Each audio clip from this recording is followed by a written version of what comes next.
I'm going to share 5 of the top reasons that we see Google suspending Google Merchant Centers. And if you don't know who I am, my name is John from StubGroup. We are a premier Google partner, and we've helped thousands of advertisers fix Google suspensions and comply with Google policies. So, top 5 reasons. Reason number 1, Google doesn't trust that you're legitimate.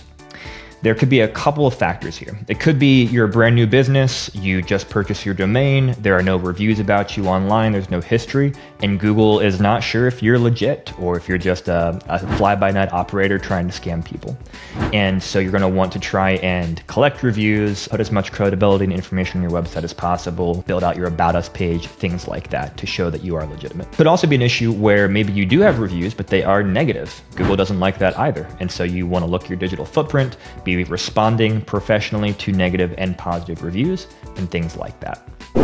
Reason number 2 would be that there's a mismatch between the information in your Google Merchant Center and what is on your website. For example, maybe you have one physical address in the business information tab in your Merchant Center and a different one on your Contact Us page. Or maybe you have a shipping policy in Merchant Center that says that your handling time is 2 days and your transit time is 5 days, and then it says something different on your website. It's really important that everything match and be 100% accurate and consistent. So dig through all that, dig through all the settings in Merchant Center and make sure it's all accurate and matches your website. Reason number 3 would be missing information from your website. So this would be things like policy pages, like a shipping policy, a return policy, the ability for people to track their order after they place their order with you, accurate contact information, things like that. If you want information about what needs to be on your website, we have a free guide on our website, StubGroup.com, that you can grab from there. And it's a comprehensive audit to look at your website and say, make sure you've got this, make sure you've got that, stuff like that. Reason number 4 for suspensions from merchant centers would be issues with the product data that you are sending to Google Merchant Center.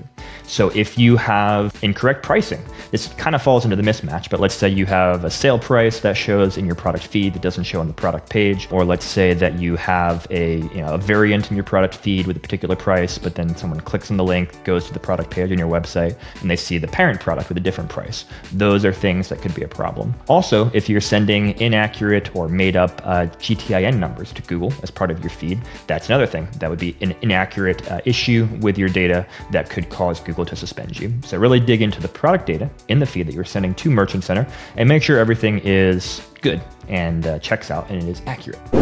And reason number 5 would be concerns about counterfeit goods or about your affiliation with brands that you might be mentioning on your website. This is particularly relevant in higher price point luxury areas. Let's say that you're reselling watches or sneakers or bags, things like that. Anything in the luxury higher price point space is particularly something that Google's going to look particularly closely at. What you can do here is try to be as clear as possible on your website and as comprehensive as possible about how you authenticate what you sell. Let's say you're a third-party reseller. How do you authenticate that the bags you're selling are actually come from the manufacturer and are not counterfeits? You are, for example, an auto parts dealer. We made a video about this recently, what you can do to make sure that you are correctly expressing your relationship with the OEM and have the appropriate disclaimers in your website, things like that. So if you have this issue, especially if your account is suspended for counterfeit goods, go watch our video about counterfeit goods suspensions, but really just put as much information and documentation on your website as possible about your relationship with the brands whose names you are using on your website. So these, again, are 5 of the top reasons that we see for suspensions, but there are many, many, many other reasons as well that we see. And if you want a very detailed look about how to fix a Google Merchant Center, go check out our video titled How to Fix Google Merchant Center Suspension.